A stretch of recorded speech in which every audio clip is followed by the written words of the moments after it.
Hi guys, in today's video I want to talk to you about article spinning. I want to tell you why you want to stop using the tool if you've already started to employ it.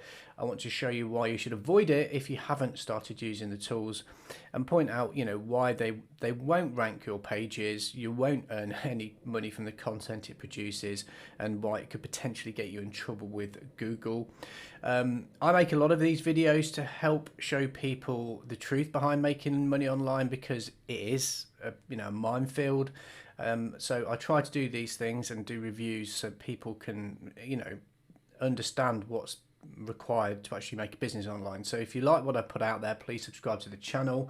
And if you're new to affiliate marketing, I know how hard it is when you get started, and you can spend years going through product after product just trying to understand how this whole business works and how it all fits together. So if that's you, then you've got to click the link in the description below, because there's a free workshop where you'll have every question answered in regards to why you've not been successful up to date and what you need to do to be able to build yourself a business that creates traffic, leads and sales. So it's 100% free, so just check that link out. Article spinning's been around for a really long time.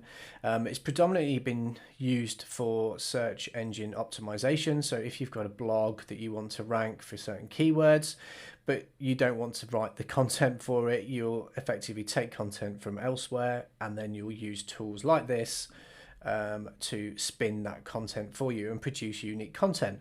The problem with it is Google's not stupid. They use really intelligent AI technology, which is constantly learning, so they can smell a rat. So the chances of you being able to get away with it long term are really slim, even if you use paid services, because at the end of the day software is improving. Even the spin rewriters are improving, so they're using AI technology in some instances. But I'm going to show you a case study which just demonstrates that even if you are using tools like that, it isn't getting away with producing 100% unique content that's going to give your reader what they want. Because at the end of the day, when you're producing content for your website, you're supposed to be giving content that your reader wants to be able to read. It's about the topic they're interested in. If it has no value to them, they're not going to stay on your site, which means you're not going to make any money. So I want to go through some of the things you need to look out for in terms of what Google want, so you can make better decisions about using tools like these. So if you go to Google and do a simple search for article spinner, you'll see that there are absolutely loads of different free tools.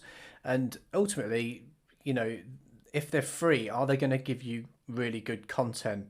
Now, firstly, I just want to say that content spinners do have a place, in terms of you can use them in certain instances, and I'll talk about that towards the end of the video.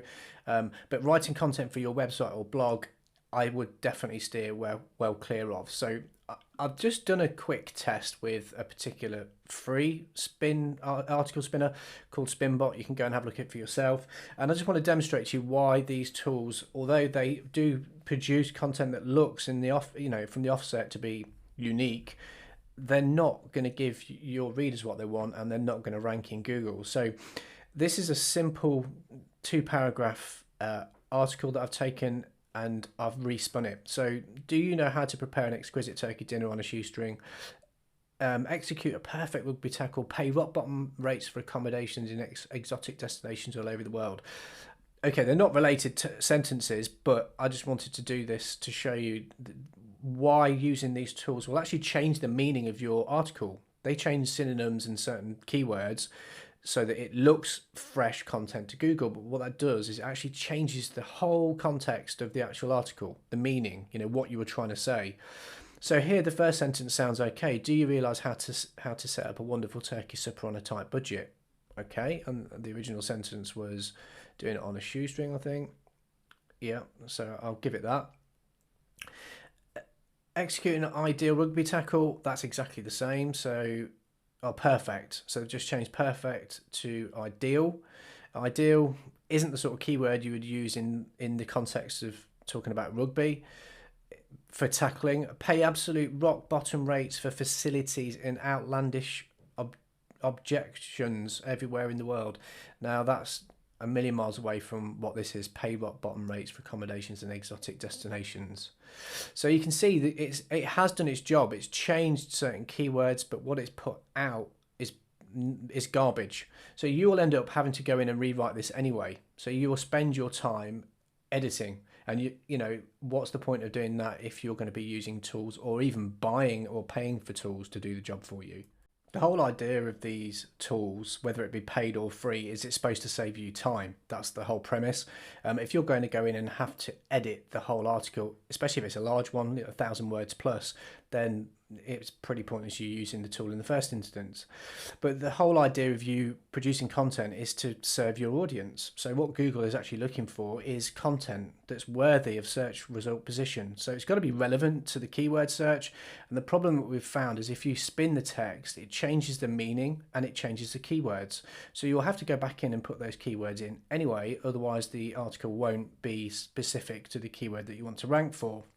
So Google's looking for relevant content that's good. They also want content that may be shareable and can be linked to other web platforms. So if somebody comes to your article and they read it and they find it really interesting, they may want to share that. So if you've got a way of, if you've got this share add-ons on your web page, they could share that on their Facebook page or to other Web 2.0 platforms on the internet, and effectively you'll get free link juice as well.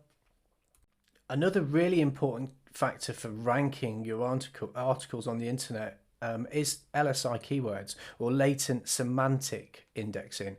Effectively what that means is that your article, if it was about, I don't know, make money online, has to have other terms and phrases that are really similar to that keyword. So the Google can see that it's all around that same topic. So if you're using a spinner tool and it's changing the keyword and the meaning of the article itself, as we saw here, then are you going to be giving Google the LSI keywords that it wants?